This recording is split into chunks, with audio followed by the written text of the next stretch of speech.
Russell's viper এবং কালাস, যেখানে এক খলনায়কের নাম, সেখানেই নায়কের বেশে আবির্ভাব এক নিঃশব্দ শিকারীর, যে অনায়াসেই বাংলাদেশের সবচেয়ে প্রাণঘাতী সাপ কালাস এবং রাসেলস ভাইপারকে নিজের নৈশভোজে পরিণত করতে পারে। বলছি প্রকৃতির এক নীরব বন্ধুর কথা, যার নাম ব্যান্ডেড ক্রেট বা শঙ্খিনী।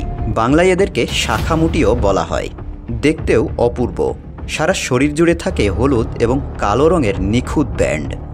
এরা অত্যন্ত বিষধর হলেও খুবই শান্ত, মানুষকে কামড়ানোর তেমন কোনো রেকর্ড নেই।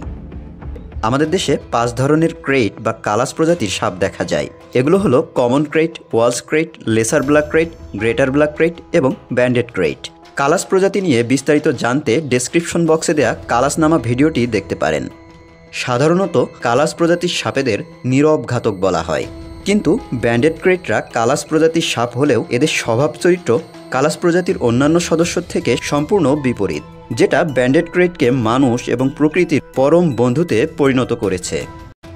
বিষধর ইলাপিড গোত্রের এই সাপেদের বিস্তৃতি Bangladesh, Bharat, Myanmar, Thailand, Cambodia থেকে চীন পর্যন্ত। তবে এরা এশিয়ার এন্ডেমিক, অর্থাৎ এশিয়ার বাইরে এদেরকে আর দেখা যায় না।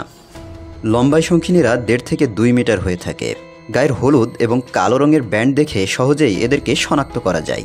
সারাদিন ঝোপঝাড়, শুকনো পাতার স্তূপ কিংবা ভাঙা দালানের নিচে ঘাপটি মেরে বসে থাকে। সন্ধ্যা গড়িয়ে রাত নামলেই এরা বের হয়ে আসে, কারণ এই সাপেরা নিশাচর। সাধারণত ঝোপঝাড়, ফসলি জমি, পুকুর পাড় কিংবা বসতি বাড়ির আশেপাশেই এদেরকে দেখা যায়। এই সাপেদের সবচেয়ে আলোচিত বৈশিষ্ট্য হচ্ছে এদের খাদ্যাভ্যাস।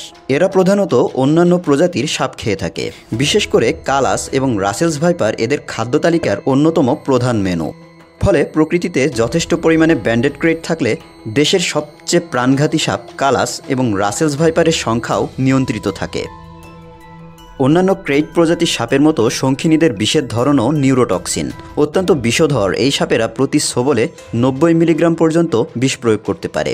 কিন্তু মজার ব্যাপার হলো এরা খুবই শান্ত এবং মানুষকে কামড় দেওয়ার তেমন কোনো রেকর্ড নেই। এমনকি এদের গায়ে হাত দিয়ে নাড়াচাড়া করলেও আক্রমণের প্রবণতা দেখায় না। তবে এরা যেহেতু প্রাণঘাতী বিষের অধিকারী, তাই অবশ্যই এদের থেকে নিরাপদ দূরত্ব বজায় রাখাই উচিত। এদের প্রজনন সম্পর্কে খুবই কম জানা যায়।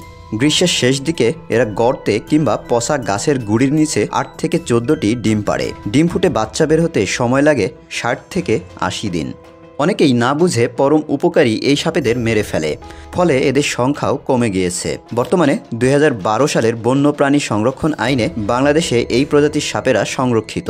আমাদের উচিত পরম উপকারী এই শঙ্খিনী সাপদের সংরক্ষণ এবং প্রজননে সহায়তা করা। তাহলে প্রকৃতিতে রাসেলস ভাইপার এবং কালাসের মতো প্রাণঘাতী সাপেরা অতিরিক্ত হারে বৃদ্ধি পেয়ে যাবে না।